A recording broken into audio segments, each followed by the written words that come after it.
हमारे चैनल को सब्सक्राइब करें और बेल आइकन दबाएं।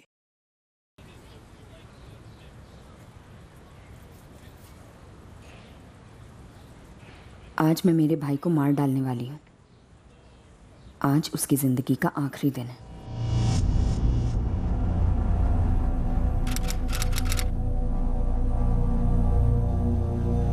मौसी, ये आधा वाटा दे। काय ताई, एक वाटा तो लो। आधा वाटा तो सिर्फ एक बंदे के लिए काफी है। पता है मौसी, एक बंदे के लिए चाहिए। लौका कर। मच्छी कड़ी सिर्फ और सिर्फ मेरे भाई शिरीष के लिए बनेगी। मैं शिरीष से पूछती हूँ वो हमारे साथ चलेगा क्या। ए शिरीष, ए उठ रे। शिरीष, गायला लगाई।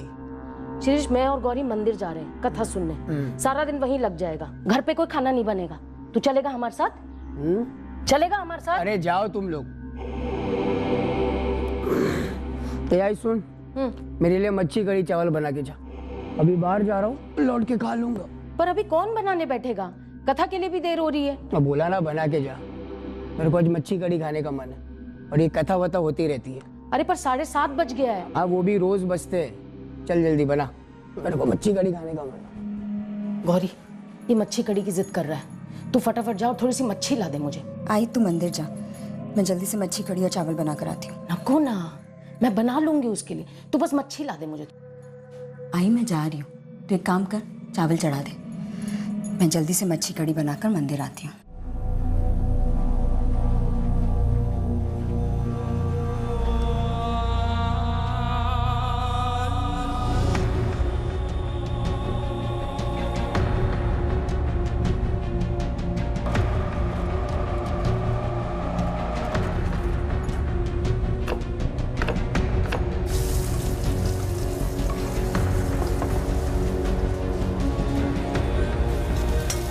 मस्त झणझणीत पाहिजे, लौट के खाऊंगा मैं।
गौरी जो करने निकली थी उसका नतीजा क्या होने वाला था उसका गौरी को कोई अंदाजा नहीं था।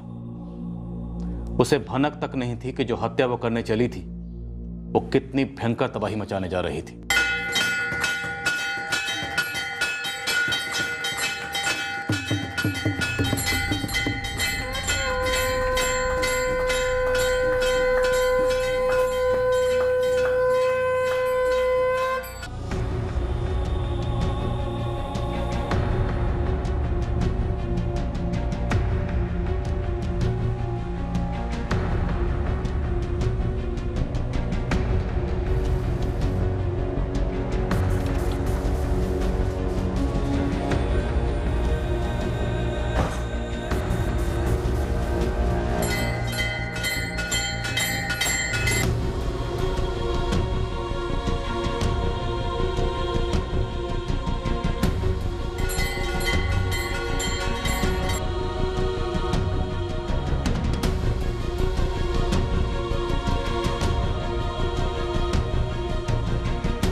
जो धर्मात्माओं के गृह में लक्ष्मी रूप से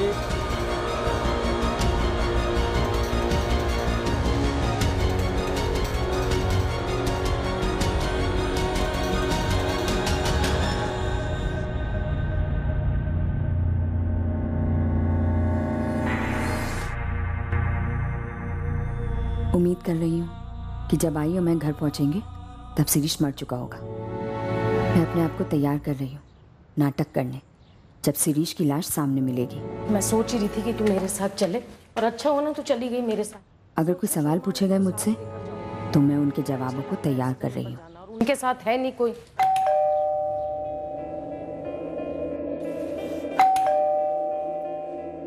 ये देख, ये खा पी के फिर निकल गया। आई मेरे पास दूसरी चाबी है, मैं खोलती हूँ। हाँ, ये देखो, ये जैसा मैंने सोचा था ये वैसे ही करके गया है। खा पी के निकल गया बाहर। इसका कोई और काम ही नहीं है। कहीं से भी जाओ और बाहर आओ और ये सब चीजों को समेटते रहो। ये देखो ना क्या हालत करके गया है घर की। और इसको साफ कौन करेगा? इसको साफ तू और मैं करेंगे, और थोड़ा ना कोई हमारा काम है। ये देख, गंद फैला के गया है। अरे वाह, इसलिए बनवाया था ये सब। मैं तो यही करती रही और यही करती रहूंगी जिंदगी भर। बस यही सब कर। आई हाथ धो ले फटाफट। क्यों? नहीं, तू हाथ धो ले। आई हाँ, हाथ तो मैं धो लूंगी, इसमें कहने का क्या है? नहीं, वो तूने इतनी झूठन उठाई तो। सारी जिंदगी झूठा ही तो उठाई, और किया क्या है मैंने इसका? रोज शाम को आएगा, कभी किसी को लेके आएगा, कभी किसी को लेके आएगा। नहीं होता मुझसे अब।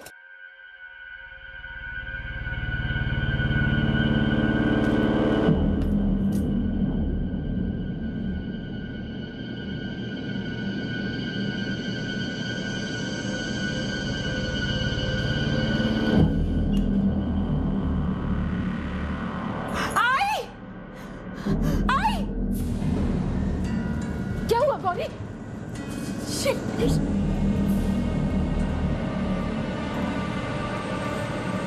शिरीष, शिरीष, शिरीष उठना, शिरीष, शिरीष उठना, शिरीष।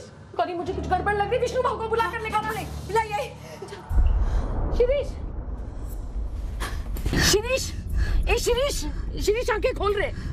ये हिल क्यों नहीं रहा विष्णु भाऊ? गौरी जरा देखना तो उसकी सांस चल रही है कि नहीं। लग तो रहा है विष्णु भाऊ। तू गाड़ी भगा, सिग्नल विग्नल मत देखना, बिंदास गाड़ी भगा। बेटा आंखें खोल। सांस नहीं चल रही है, मुझे पता है। शिरीष मर गया है। शिरीष, शिरीष, शिरीष।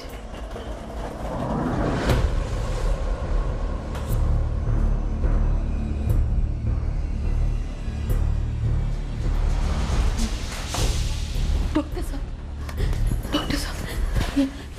सॉरी, पेशेंट के यहाँ आने से पहले ही मौत हो चुकी थी। मौत ऐसे कैसे मर सकता है मेरा बेटा? सॉरी, पर वो मर चुका है। लेकिन डॉक्टर, जब हम उसे यहाँ लाए थे तभी तो उसकी सांसें चल रही थी। जब मेरी टेबल पर लाया गया उसकी डेथ हो चुकी थी। डेड ऑन अराइवल डिक्लेयर किया है हमने। पुलिस को इन्फॉर्म करना होगा। जी हाँ, ये मौत संदेहजनक है और हमें भी इस मौत का कारण नहीं मालूम। ये केस पुलिस हैंडल करेगी और पोस्टमार्टम होगा। यहाँ मुंह खोल के पड़ा हुआ था शिरीष।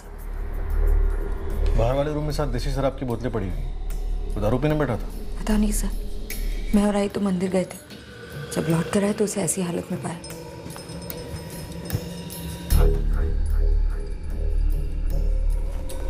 गौरी, तुम्हारा भाई अकेले तो 7 बोतलें नहीं पी सकता। किसके साथ बैठा था? मुझे नहीं पता सर। मच्छी कड़ी चावल खाना था उसे, हमने बना दिया। मुझे नहीं पता वो किसको घर पे लेकर आया। आप जानती होंगी उसके दोस्तों को जिसके साथ बैठ के वो पीता था? 3-4 दोस्त हैं उसके। एक वो निखिल पवार, मिहिर, एक जुनैद है और वो परेरा का बेटा जोसेफ। हमें इनसे बात करनी होगी। आपके पास नंबर्स हैं इनके? देखिए, पोस्टमार्टम की रिपोर्ट से हमें मौत का कारण पता चल जाएगा, लेकिन उसके पहले इनसे बात करनी होगी। मेरे पास किसी का नंबर नहीं है, पर ये चारों हमारी विट्ठलवाड़ी में ही रहते हैं। देसी दारू है सर। आसपास के देसी दारू के ठेकों से पता करना पड़ेगा ये दारू इन्होंने कहाँ से ली थी। ठीक है, सारी बोतलें उठाओ, लैब में भेज दो। आपके पास शिरीष के किसी दोस्त का नंबर है? नहीं सर, मुझे तो ये भी नहीं पता कि उनमें से कोई आया था या कोई और। मिहिर कामले, निखिल पवार, जोसेफ परेरा और जुनैद असलम, इन चारों को उठा ले विट्ठलवाड़ी से, जल्दी। मैडम, ये मामला एक ही मौत का नहीं है, और भी हैं। पिछले 1 घंटे में एग्जैक्टली शिरीष जैसे 3 और डेड ऑन अराइवल केस हुए हैं। Suspicious death.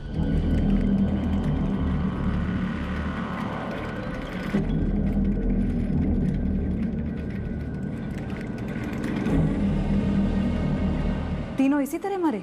हाँ, ऐसा ही लग रहा है। तीनों डेड ऑन अराइवल हैं। निखिल पवार, जुनैद असलम और मिहिर कामले, ये तीनों शिरीष भागवे के दोस्त हैं और तीनों मर चुके हैं। हाँ सर, तीनों डेड ऑन अराइवल। एक चौथे का भी नाम लिया था उसकी आई ने, जोसेफ परेरा, उसका क्या हुआ? सर उसके बारे में पता नहीं है। एक कांस्टेबल को भेजा है विट्ठलवाड़ी उसके घर। गौरी, शिरीष के 4 में से 3 दोस्त, निखिल पवार, जुनैद असलम और मिहिर कामले, तो इनका नाम आपकी आई ने लिया था। हॉस्पिटल में मरे हुए लाए गए। तीनों? जी। अशोक, सारी बोतलें ठीक से पैक करो और लैब में भेजो, और जल्दी पता करो ये शराब कहाँ से खरीदी गई थी। ये जहरीली शराब का केस लगता है। जी सर।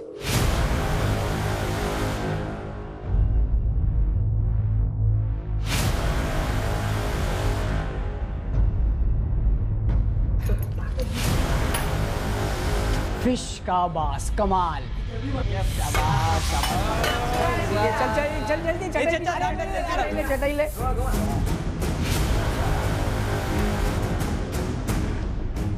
ये ले पकड़।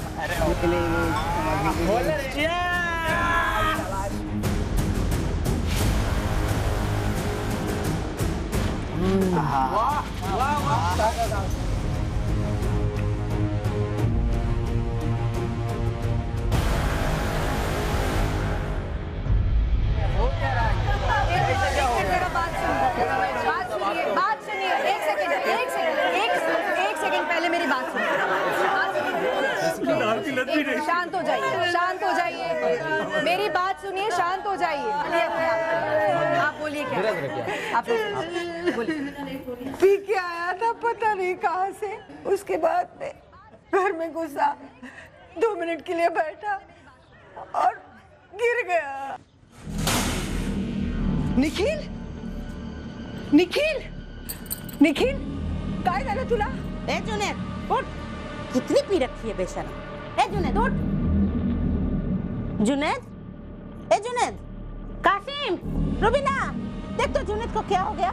ए जुनैद। मिहिर, काय झालं रे तुला? पिऊन आलास का? दत्ता, इसकी सांसें नहीं चल रही है। काहीतरी काय बोलू नका। मिहिर काय झालं रे तुला? मुझे लगता है आपका बेटा जुनैद, आपका बेटा मिहिर और आपका बेटा निखिल, ये तीनों शिरीष भागवे के घर उसके साथ बैठकर दारू पी रहे थे। जब शिरीष को अस्पताल लाया गया तब वो भी मरा हुआ था। लेकिन मैडम ये 4 के 4 लड़के मर कैसे गए? तहकीकात चालू है। ये बताइए जोसेफ परेरा कहाँ रहता है? जोसेफ, वो तो अपने विट्ठलवाड़ी का लड़का है, मगर सुबह से दिखा नहीं है।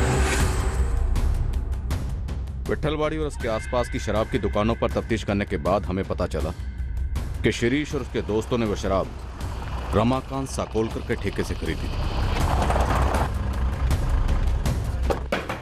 तांबा, पीना बंद करो। अशोक, सारी बोतलें सील करो और गाड़ी में डालो, एक भी बोतल छूटनी नहीं चाहिए। हुआ क्या साहब? बात क्या है? अचानक ये धाड़? शिरीष भागवे, मिहिर कामले, जुनैद असलम और निखिल पवार, ये चारों आज तेरे यहाँ से दारू ले गए थे। हाँ साहब, ये तो मेरे बंधे हुए ग्राहक हैं।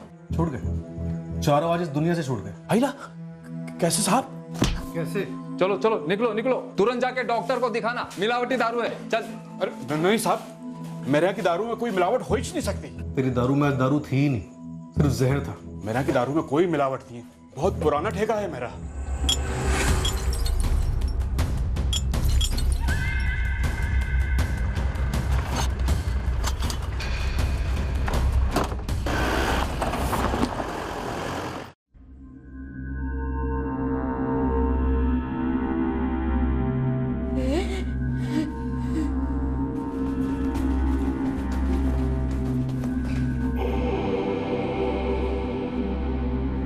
गौरी, ये सब कैसे? मुझे नहीं पता अनिल जी। मैंने न्यूज़ में सुना कि जहरीली शराब थी। पता नहीं, मुझे कुछ नहीं पता। वसई शहराच्या 12 लाख रहिवाशांना आज सकाळी जबरदस्त धक्का बसला आहे. त्यांना ही बातमी मिळाली आहे की 4 तरुण विषारी दारूचे शिकार झाले आहेत. पोलिसांनी देशी दारूच्या दुकानावर छापा मारून दुकान सील केलं आहे आणि दुकानाच्या मालकाला अटक करण्यात आली आहे. मृतकाचे नातेवाईक दुःखात कोसळलेले आहेत आणि संबंधित शहरात देशी दारू बंदीची मागणी होत आहे. ठार झालेले 4ही तरुण 25 वर्षाच्या खालती होते. त्यातला एक तरुण फक्त 19 वर्षाचा होता. मैंने इनके ब्लड सैंपल्स एनालिसिस के लिए भिजवा दिए हैं. पेट में अनडाइजेस्टेड फूड भी था, वो भी भेज दिए. इन चारों ने शिरीष भागवे के घर पर फिश करी और राइस खाया. शिरीष की मां ने हमें बताया. और इनके ग्रुप का एक 5वां दोस्त भी है जो भी गायब है, जोसेफ परेरा. मुझे बताया गया है कि ये ग्रुप शराब के साथ में ड्रग्स भी लेता था. हमने ड्रग सप्लायर को हिरासत में लिया. ये तो तय है कि इनकी मौत जहर से हुई है. अब वो जहर किस चीज़ में मिलाई गई थी, इसके लिए हम इनके बॉडीज़ के अंश को संभाल कर रखेंगे और उनको टेस्टिंग के लिए भेजेंगे. और उसके बाद में बॉडीज़ फैमिली को सौंप देंगे. एक बूंद मिलावट की भी मिली ना मेरे माल में तो आप केस वेस मत करना, सीधा मेरा एनकाउंटर कर देना, नहीं तो मैं खुद को मार लूंगा. उससे क्या होगा? तेरा सप्लायर, उसका होलसेलर, सबकी चेकिंग हो रही है. सारे सैंपल्स हर लेवल पर चेक हो रहे हैं ना मकान. सर जितनी चाहो चेकिंग कर लो, कुछ नहीं मिलने वाला. आप जरा सोचिए, कल जब आपने छापा मारा था वहां बैठकर जितने लोग भी पी रहे थे उसमें कोई बंदा मरा? किसी को हल्की सी उल्टी तक नहीं आई. लेकिन 4 बंदे मरे और एक गायब है. उसे पूरे वसई और मुंबई के अस्पतालों में खोजा जा रहा है. मुझे तो यकीन नहीं होता कि शिरीष और उसके दोस्त मेरा माल पी कर मरे. अरे वो तो रोज के पड़े रहते थे मेरे ठेके पर. सर, ये चारों शिरीष, निखिल, मिहिर, जुनेद चारों हिस्ट्री शीटर्स थे. और ये 5वां जोसेफ परेरा भी. चोरी के मामलों में कई दफ़ा अंदर हुए हैं सबके सब. लाला गाड़ी चोर के ग्रुप में ट्रेनिंग ली थी इन्होंने, फिर खुद का करने लगे. ये 5 ही हैं या कोई और भी इनके गैंग में? यही 5 थे सर.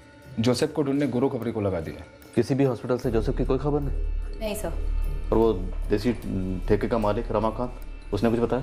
वही कैसेट बजा रहा है सर. सालों से ठेका चला रहा है दारू का. ऐसा कभी पहले हुआ ही नहीं. कह रहा है उसकी शराब में मिलावट हो ही नहीं सकती. वैसे उसकी ठेके की और उसके सप्लायर्स की सारी शराब की बोतलें एफएसएल भेज दी गई हैं टेस्टिंग के लिए.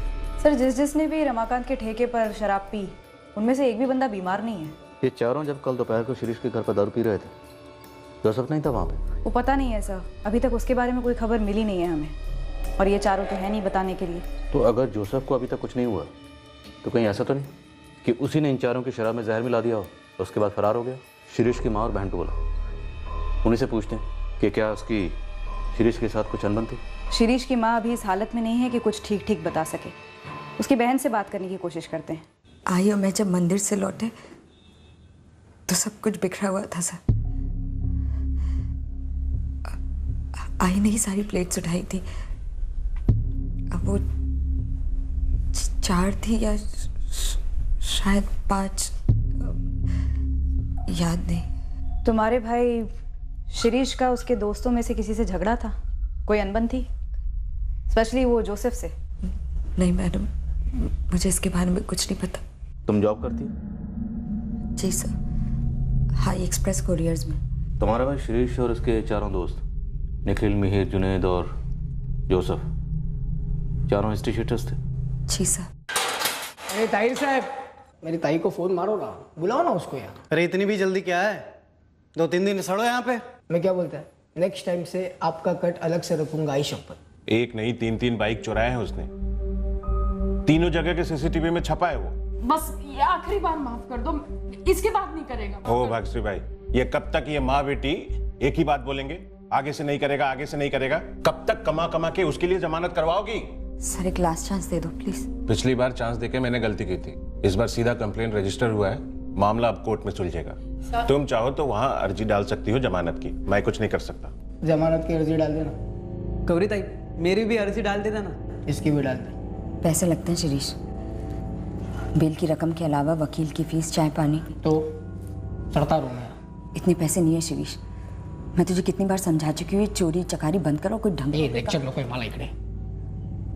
जल्दी पैसे के बंदोबस्त कर. वो आने लेना, उसे एडवांस ले ले. तेरे को तो मना भी नहीं करेगा.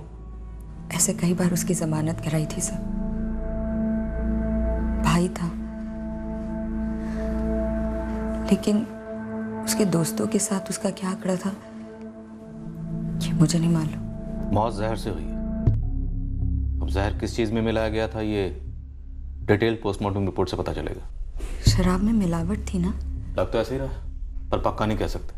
अच्छा एक बात बताओ, क्या किसी ने जानबूझकर जहर दिया हो सकता है, किसी और तरीके से? सर मुझे नहीं पता। शिरीष का उस दिन मच्छी कड़ी खाने का मन कर रहा था। आई ने चावल बनाए और मंदिर चली गई। मैं बाजार से मच्छी लेकर आई, कड़ी बनाई और फिर मैं भी मंदिर चली गई। शाम तक हम दोनों मंदिर में ही थे।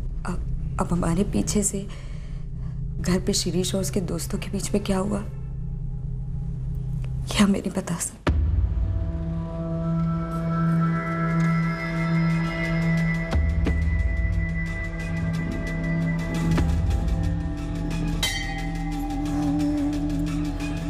देवा प्लीज मुझे बचा लो। मैं सिर्फ शिरीष को मारना चाहती थी। मुझे नहीं पता था कि इतने लोग मरने वाले। बचा लो मुझे भगवान।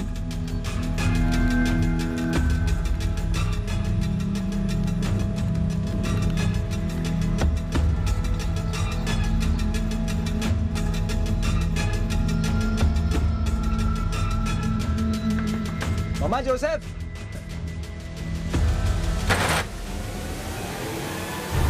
शिरीष, निखिल, जुनैद, मीर, चारों गए सर। सर कैसे?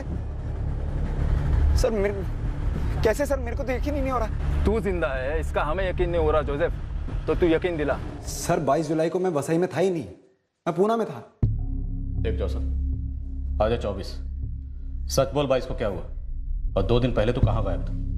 वरना 25 को तेरी लाश किसी गटर में पड़ी होगी। गॉड प्रॉमिस, मैं 22 तारीख को पूना निकल गया था और जाने से पहले मैं शिरीष और निखिल को मिल गया था। कितने बजे? 11:30 बजे मॉर्निंग में। तो शाम को जाना, अभी रुक जा हमारे साथ, दारू पीते। ताई ने मस्त मच्छी कड़ी बनाया, चल। और जुनेद और मिहिर भी आ रहे। रमाकांत के ऐसे दारू उठाते और बैठते हैं। बस में टाइट होकर सो जाना, चल। अरे बाबा, मेरा अर्जेंट काम है पूना में, अगले संडे बैठते हैं। ये अर्जेंट काम का कोई नाम वाम है क्या? फोटो वोटो या वीडियो है तेरे पास? अबे आइटम नहीं है, काम है मेरा। सही में घर का काम है मेरा। मैं आता हूँ ना, फटाफट निपटा कर आता हूँ, फिर करते हैं। चल ठीक है, अच्छे से। मैं पूना से लौटा था सर, आपके कांस्टेबल ने उठा लिया मेरे को। उसके मुंह से सुना मैंने सब कुछ। क्या अर्जेंट काम था पूना में? फोन क्यों बंद था तेरा? फोन तो सर मैं बंद करके निकला था यहाँ से। मैं क्यों? मैंने कुछ किया होता तो मैं लौट कर क्यों आता यहाँ पर? दोस्त थे मेरे को, साथ में काम करते थे अपन लोग। चोरी के पैसों को लेकर झगड़ा था, तुमने उन चारों को जहर क्यों पिलाया? क्या बात कर रहे हैं आप? सब लोग बोल रहे हैं रमाकांत की दारू में मिलावट थी। वो तो फोरेंसिक लैब की रिपोर्ट बता देगी। तू ये बता, तू पुणे किस काम से गया था? तो फोन क्यों बंद था तेरा? देख जोसेफ, अगर तुम चारों के साथ दारू पीने नहीं बैठा तो तुझे पक्का मालूम था कि वो लोग मरने वाले हैं। नहीं पता था सर, और मुझे पता होता तो सर मैं उन्हें क्यों मरने देता? मैं बचा ना लेता उन लोगों को। सब लोग बोल रहे हैं रमाकांत की दारू में मिलावट थी, वहां प्रॉब्लम थी। मेरे को समझ में नहीं आ रहा है। तेरे को कैसे समझ में आएगा, क्योंकि तू पुणे गया ही नहीं। तूने उन चारों को मरवाया, खुद ना कुछ खाया ना पिया, सिर्फ उन चारों को पॉइजन खिलाया। सर मैं पूना गया था, मेरा पार्टनर है पूना में, एल्बर्ट, आप उससे पूछ लो। कौन एल्बर्ट? दोस्त है मेरा, पूना में रहता, उसी के साथ मेरा प्रोग्राम बना था। कैसा प्रोग्राम? एक ज्वेलरी शॉप है करवे रोड पर पूना में, तो उसी को लूटना था हम लोगों को। ये तेरा दोस्त अल्बर्ट अभी पुणे में? हाँ, वो उधर ही रहता, उधर ही होगा ही। एड्रेस और नंबर दे उसका। सर, एफएसएल से फोन आया है। सर ठेके की सारी शराब के सैंपल्स टेस्ट किए हैं, कहीं कोई पॉइजनिंग नहीं मिली। उसमें जहर के कोई ट्रेसेस नहीं? नहीं, बिल्कुल नहीं। और वो 7 बोतलें जो शिरीष भागवे के घर से मिली? उन्हें भी टेस्ट किया सर, लेकिन उनमें भी कहीं पॉइजनिंग के ट्रेसेस नहीं मिले। ऐसे कैसे अरुण? पोस्टमार्टम रिपोर्ट में साफ साफ पॉइजनिंग की बात मेंशन है। अग्रीड, हमने इन 7 बोतलों को 3 बार टेस्ट किया है, लेकिन कहीं भी पॉइजनिंग के कोई ट्रेसेस नहीं मिले। और सर वैसे भी ये ज़रूरी तो नहीं कि पॉइजनिंग सिर्फ शराब से हुई हो। सर इसका मतलब रमाकांत लिस्ट से आउट, उसकी शराब में कोई मिलावट नहीं है। ये चारों लड़के ड्रग्स भी लेते थे सर। लेकिन चारों लड़कों की ब्लड रिपोर्ट में ड्रग ओवरडोज मेंशन नहीं। पुणे में जोसेफ का पार्टनर अल्बर्ट अरेस्ट हुआ है सर। दोनों ने ज्वेलरी की शॉप वाकई में लूटी थी, ज्वेलरी भी बरामद हुई है। वैसे जोसेफ कुछ और भी बता रहा है सर। चारों को कोई मारना चाहता था? आप बोल रहे हैं ना कि पॉइजन दिया गया था? पॉइजन तो दिया गया है, पर ऐसा कौन कर सकता है?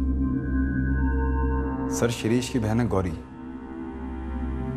उसका अनिल खानविलकर जो उसका सेठ है उसके साथ लफड़ा चल रहा था। ऐसा निखिल और जुनैद उसको बोलते थे शिरीष को।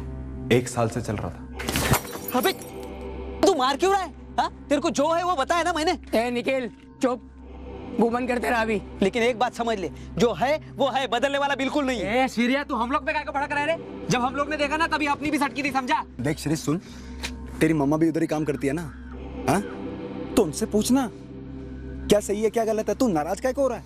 अबे अनिल सेठ और गौरी दाई का लफड़ा चालू भी रहेगा, अपनी मौसी को मालूम भी रहेगा, फिर भी वो लोग इस हीरे को बताएंगे क्या? मेरे हद करता है यार तू। अबे समझने की कोशिश करना, हम पर काय को भड़क रहा है।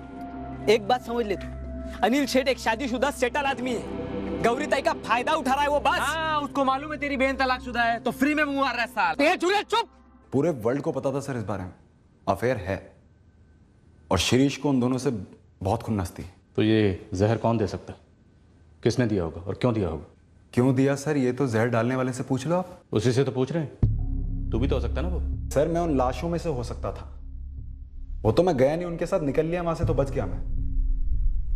सब लोग शिरीष के घर पे बैठे थे सर, वहीं दारू पी रहे थे, और गौरी ने फिश करी बनाई थी।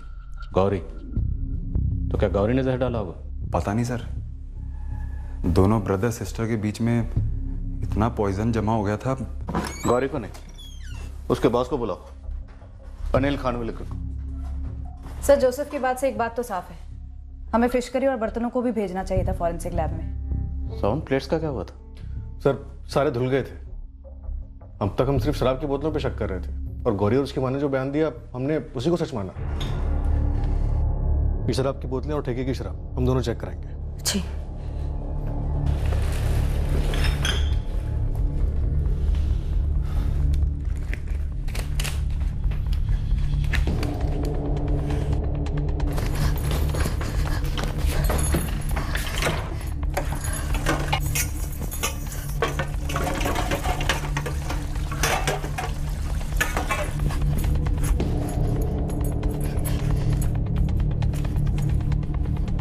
गुरु, गौरी भागवे की पूरी हिस्ट्री चाहिए मुझे, खास करके 22 जुलाई की। वो फिश लाई थी, उसने फिश करी बनाई थी, कहाँ से लाई थी, कहाँ गई? पर मालिक वो तो बहन थी ना उसकी। क्यों? बहन भाई को मार नहीं सकती? पर चारों को? इतना बड़ा कांड। दारू में जहर नहीं था ये तो पक्का हुआ है, और उन चारों ने फिश करी गई थी उस घर में।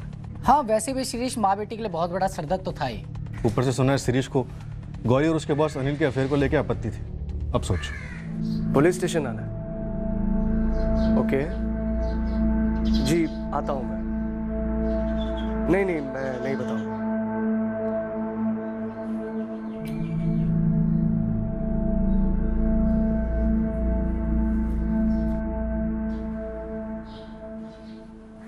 अनिल, गौरी पिछले 4 साल से तुम्हारी कोरियर कंपनी में जॉब कर रही है? जी।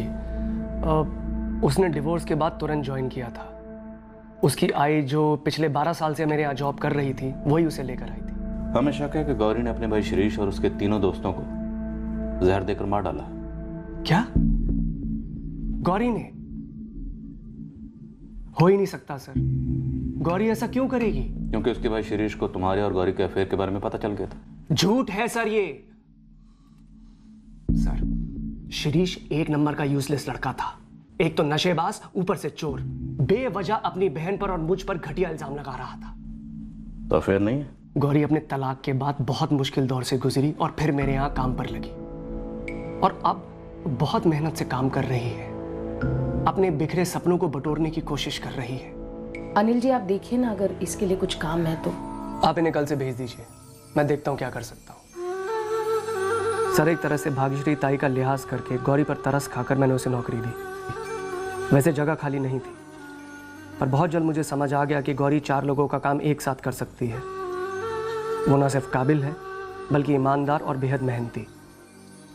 देखते देखते हर काम में माहिर हो गई, डिस्पैच हो, कस्टमर के साथ बात करना हो। आखिर में मैंने उसे अकाउंट्स में लगा दिया, और अब तो वो लगभग खुद से पूरा ऑफिस चलाती है समझो। उसने अपनी जगह मेहनत और लगन से कमाई है सर। अब मेरी तरफ से किसी मेहरबानी का तो सवाल ही नहीं है। उल्टा आज वो मेरे ऑफिस में अकेली बहुत सारा काम संभालती है, उसके बिना ऑफिस में बहुत मुश्किल हो जाती है मुझे। सर गौरी और मेरे बीच में कुछ नहीं है।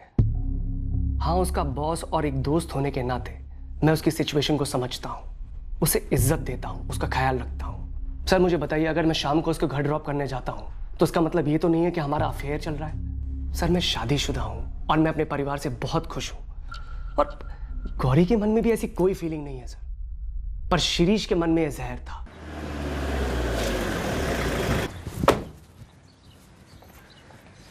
नामदेव, क्या है ये?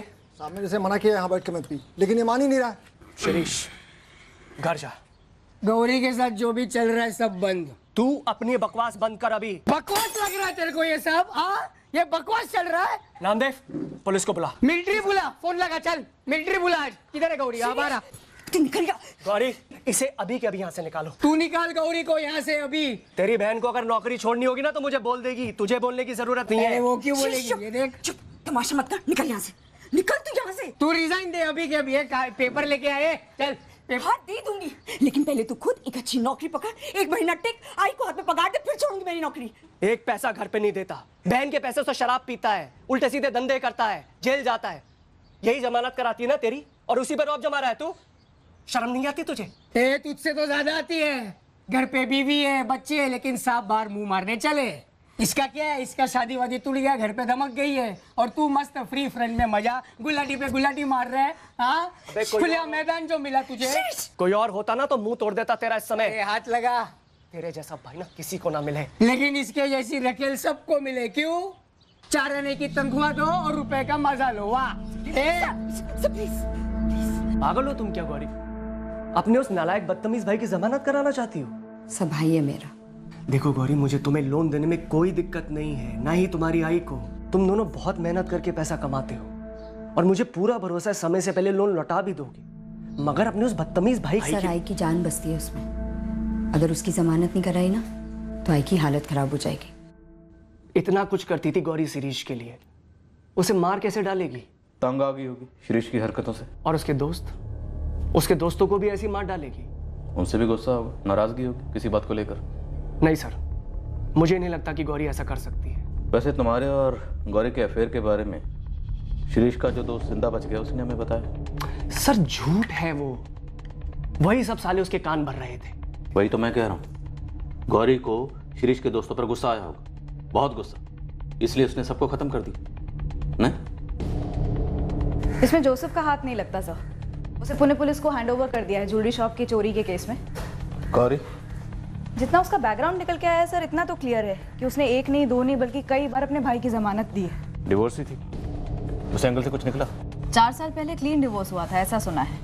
एक्स पति ट्रेस नहीं हो पाया, लेकिन सर उसका इन चारों के मर्डर से क्या कनेक्शन हो सकता है? Yes doctor Maurya, detail postmortem report आ गई। इंस्पेक्टर, पॉइजन खाने में था। उन चारों के पेट से जो अनडाइजेस्टेड फूड मिला था उसमें पॉइजन के ट्रेसेस मिले। खाने में? इन चारों ने फिश करी और राइस खाए थे। डॉक्टर क्या बता सकते हैं कि किस किस्म का पॉइजन इस्तेमाल हुआ? क्योंकि शिरीष के घर में जो बर्तन इस्तेमाल हुए थे वो हमारे पास नहीं है, वो धुल चुके हैं। पॉइजन।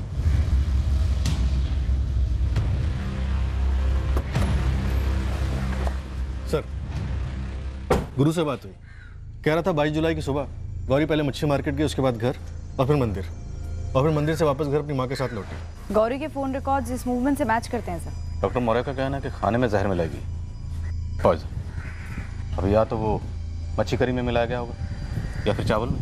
पहले से प्लानिंग की गई होगी। गौरी के घर की तलाशी लें सर।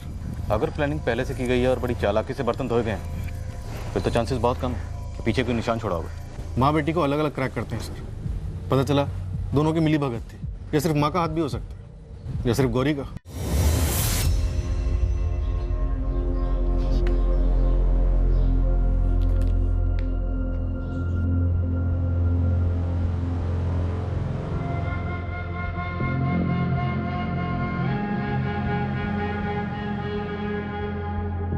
आई, पुलिस स्टेशन जाना है, पुलिस को कुछ बात करनी है।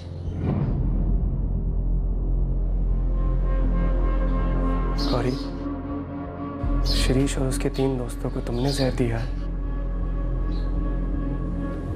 उन्होंने मुझसे पूछा क्या हमारा कोई अफेयर है, मैंने सच बता दिया। नहीं है। उन्होंने मुझसे पूछा क्या तुमने ये कांड किया है। मैंने बोल दिया मैं सोच भी नहीं सकता। गौरी अपने सगे भाई को कभी नहीं मार सकती। जहर कहाँ से खरीदा था? मैंने किसी के लिए कहीं से कोई भी जहर नहीं खरीदा था। जहर शराब में नहीं, घर के बने खाने में था, चावल में या मच्छी कड़ी में। भाग्यश्री जी, उन चारों ने वही खाया जो आप लोगों ने बनाया था। आप दोनों में से किसने जहर मिलाया था खाने में और क्यों? मैं अपने बेटे को और गौरी अपने छोटे भाई को जहर देकर क्यों मारेगी? आप लोग पागल हो गए हैं क्या? और उसके दोस्त वो कैसे मरे? उनको भी हमने मारा है? क्या बकवास कर रहे हैं आप लोग? कोई गुस्सा नहीं था शिरीष पे सर, वो पहले से ही ऐसा था। उसे सही गलत की कोई परवाह ही नहीं थी। जब बाबा थे तब भी वो ऐसा था, उनके जाने के बाद भी वो ऐसा ही रहा। उसने कुछ नया नहीं किया था कि अचानक हमारा गुस्सा उस पर उमड़ पड़े। तुम्हारी शादी तुम्हारी भाई की वजह से टूटी थी? नहीं। फिर क्यों टूटी? थे कुछ कारण। क्या कारण थे गौरी? मैंने कहा ना सर, शिरीष कारण नहीं था। तुम्हारे और तुम्हारे भाई के बीच में प्यार था? उसके दोस्तों ने तुम्हारे साथ कुछ किया था? नहीं। तुम्हारे बॉस अनिल खानविलकर का तुम्हारे भाई शिरीष के साथ कोई पंगा था? कत्ल के एक दिन पहले 21 जुलाई को तुम्हारे भाई ने तुम्हारे ऑफिस के बाहर काफी हंगामा किया था। ए गौरी बाहर है, गौरी बाहर है, बाहर है। घरी चल तू, अच्छा घरी। तमाशा बंद कर, निकल यहाँ से तू निकल यहाँ से। ला तुम्हारी इस नौकरी को और अभी के अभी घर चल। 600 बार समझा चुकी हूँ कि आई बुढ़ी होती जा रही है, एक जन की पगार से घर नहीं चलेगा। सब चलेगा, चल तू तू मेरे अच्छी साथ। नौकरी ढूंढ, मैं ये जॉब छोड़ दूंगी। तू ये गंदी सी नौकरी कब छोड़ेगी? मैं अभी के अभी छोड़ और चल मेरे साथ तू। मैं नहीं जाऊंगी। गौरी चल मेरे साथ।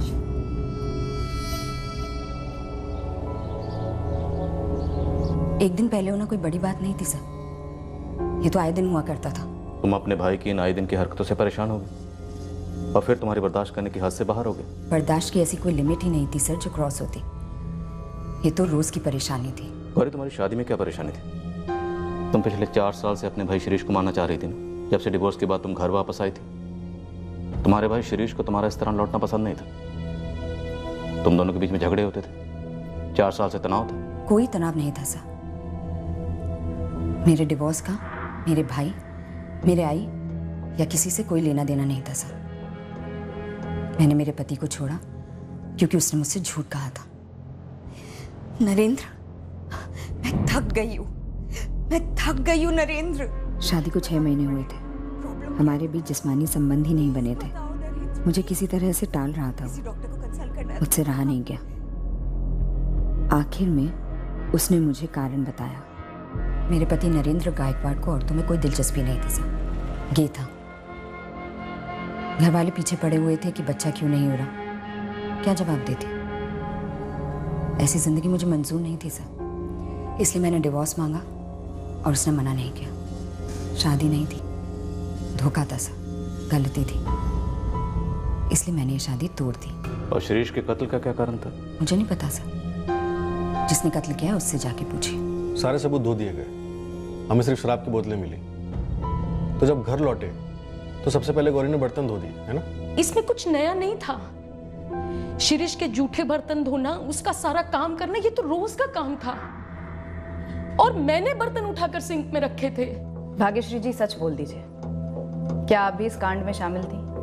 आपने चावल में जहर मिलाया या आपकी बेटी गौरी ने मच्छी कड़ी में, या दोनों की मिली भगत थी? आपने बड़ी शांति से शिरीष की लाश मिलने के बाद बर्तनों को सिंक में रखा, उन्हें धोया और उसके बाद अपने पड़ोसी विष्णु को बुलाया, राइट? नहीं, हमें तो ये पता ही नहीं था कि शिरीष घर पर है। हमें तो लगा कि उसने पिया होगा, खाया होगा, दोस्तों के साथ निकल गया होगा घूमने, सब फैला के जैसे वो हमेशा करता है। हमें तो ये भी नहीं पता था कि उसकी लाश पड़ी हुई है बाथरूम में और मैंने ही रखे थे बर्तन सिंक में।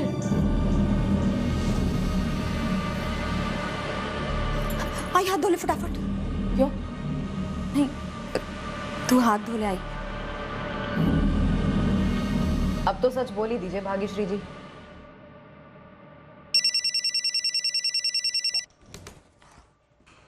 हाँ गुरु बोल।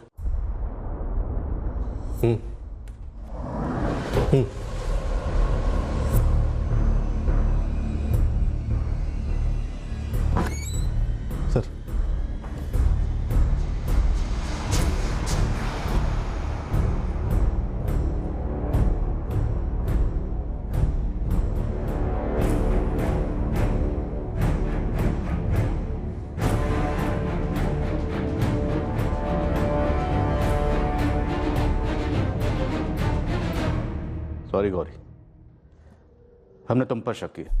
दरअसल हालात ही ऐसे हो गए। हमें लगा था कि ये सब तुमने किया होगा, लेकिन अब क्लियर हो गया तुम्हारा इस सब से कोई लेना देना नहीं। तुम जा सकती हो। तुम्हारी आई ने अपना जुर्म कबूल कर लिया कि चावल में जहर उसी ने मिलाया था। तुम्हारा इस कत्ल से कोई लेना देना नहीं, तुम बेकसूर। तुम जा सकती हो। हम तुम्हारी आई को गिरफ्तार कर रहे हैं।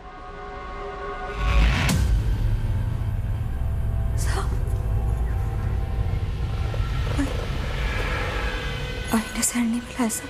हम जानते हैं तुम्हारी आई ने जहर नहीं मिलाया। आई ने नहीं मिलाया। तुमने मिलाया? हाँ, मैंने मिलाया मच्छी करी। आई सिर्फ मुझे बचाने की कोशिश कर रही। मैंने तुमसे झूठ कहा।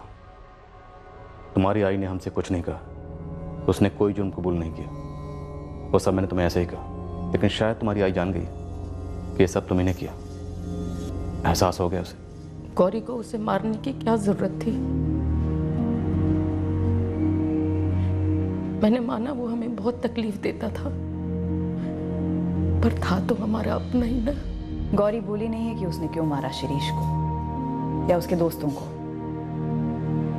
लेकिन हमें सबूत मिले हैं कि उसने की दवाई खरीदी थी। 22 जुलाई की सुबह पहले तुमने मच्छी खरीदी और फिर नाला सोपारा में रमेश खत्री की दुकान से जहर खरीदा।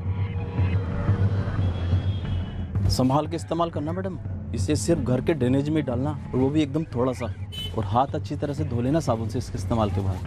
बहुत ही पावरफुल दवाई है। खत्री, ध्यान से देख। इनमें से कोई आया था 22 जुलाई को? अरे 22 को जो वसई वाला कांड हुआ था, 4 लोग मरे थे ना उसमें, उन्हें जहर खिलाया गया था। हाँ हाँ हाँ, यही है वो, यही है बिल्कुल। सारी प्लानिंग पहले से कर रखी थी और 22 जुलाई की सुबह से अंजाम दिया। उसी रोज उसे मारने का सोचा जब उसने मच्छी कड़ी की मांग की। उस सुबह ऐसा क्या हुआ था और तुम उसके दोस्तों को मारना चाहती थी? मैंने सिर्फ आधा वट्टा मछली ली थी, सिर्फ शिरीष के लिए मच्छी कड़ी बनाई थी। जहर भी सिर्फ उसी के लिए डाला था। मुझे बिल्कुल आइडिया नहीं था कि उसके दोस्त भी खाएंगे खाना। मैं सिर्फ शिरीष को मरा देखना चाहती थी। क्योंकि वो क्रिमिनल था, लेकिन तुम तो बचपन से बर्दाश्त करती आई थी। फिर उस सुबह ऐसा क्या हुआ था जो तुमने उसको मारने के लिए सोचा?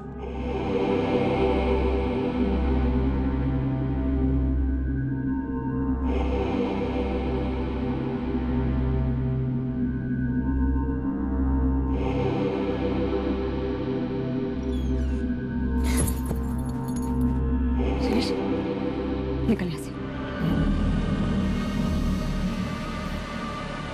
निकल यहाँ से शिरीष। शिरीष, शिरीष। तुम्हारी आई जानती है? मैंने किसी को भी नहीं बताया। जब भी मुझे घर पे अकेला पाता था, मुझ पे हाथ डाल देता था। इसलिए मैंने नौकरी ली। पूरा पूरा दिन काम करती थी, संडे को भी,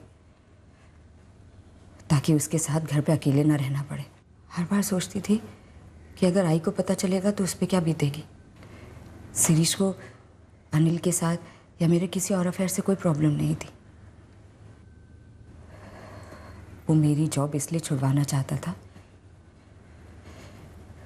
क्योंकि वो चाहता था कि मैं घर पर रहूं हमेशा। उसके लिए, उसकी हवस के लिए। आई भी तो काम करती थी, लेकिन शिरीष ने कभी भी आई को नहीं रोका। तो आई को बता देती या अपने उस बॉस को बता देती, अनिल को, जिस पर तुम्हें भरोसा था। मुझे किसी को नहीं बताना था और ना ही बताया। मुझे सिर्फ शिरीष को मारना था। रोज सोचती थी कि एक ना एक दिन इसे जरूर मारूंगी। और 21 जुलाई के एक दिन पहले मुझे बहुत गुस्सा आया। तू ये गंदी सी नौकरी कब छोड़ेगी? मैं अभी के अभी छोड़ और चल मेरे साथ। तू मैं नहीं जाऊंगी। गौरी चल मेरे साथ।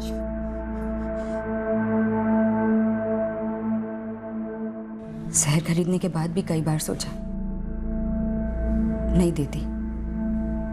भाई है, भाई पे क्या बीतेगी। पर फिर सोचा, भाई है क्या? भाई भाई क्या होता है और ये क्या है? बहुत दुख है मुझे सर कि ये तीनों भी मारे गए। मैंने सिर्फ शिरीष के लिए मच्छी कड़ी बनाई थी। मैं सिर्फ उसे मारना चाहती थी। पर तुमने ऐसा कैसे सोच लिया कि तुम बच जाओगे? बात दब जाती, तहकीकात नहीं होती। इतना सोचा ही नहीं था मैंने सर। मुझे लगा सबको लगेगा कि सुसाइड वुसाइड कर लिया होगा उसने, पर इतने लोग मारे जाएंगे ये मैंने कभी सपने में भी नहीं सोचा था। सर, एक रिक्वेस्ट है, आप आई या किसी को भी ये मत बताना कि मैंने इसे क्यों मारा। बस इतना बोल दीजिएगा कि जमानत करवाते करवाते मैं थक गई थी, इसलिए मार डाला। आई सच्चाई कभी बर्दाश्त नहीं कर पाएगी।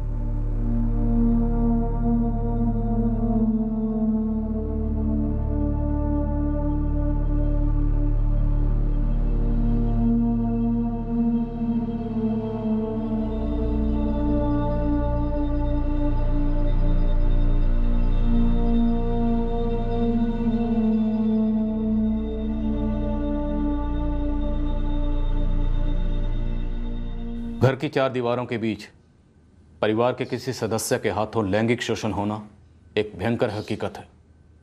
शर्म और खौफ पीड़ित को मायूस और हताश कर देते हैं और वो खामोशी से इस शोषण को सहते जाते हैं। पर इस खामोशी को तोड़ना है, चुप कतई नहीं रहना है। इस शोषण से होने वाली मानसिक और शारीरिक पीड़ा अक्सर पीड़ित को दबोचती है और उस पीड़ा से ऊपर उठकर हर मुमकिन कानूनी तरीके से राहत और इंसाफ दोनों पाने की पूरी कोशिश होनी चाहिए। गौरी ने कत्ल के जरिए अपनी पीड़ा खत्म करने की कोशिश में और एक पीड़ा मोल ले ली और इस केस में गौरी के उठाए गए कदम ने और 3 जिंदगियां और 3 परिवार बर्बाद कर दिए। जिल्लत और पीड़ा खत्म करनी चाहिए, जिंदगियां नहीं।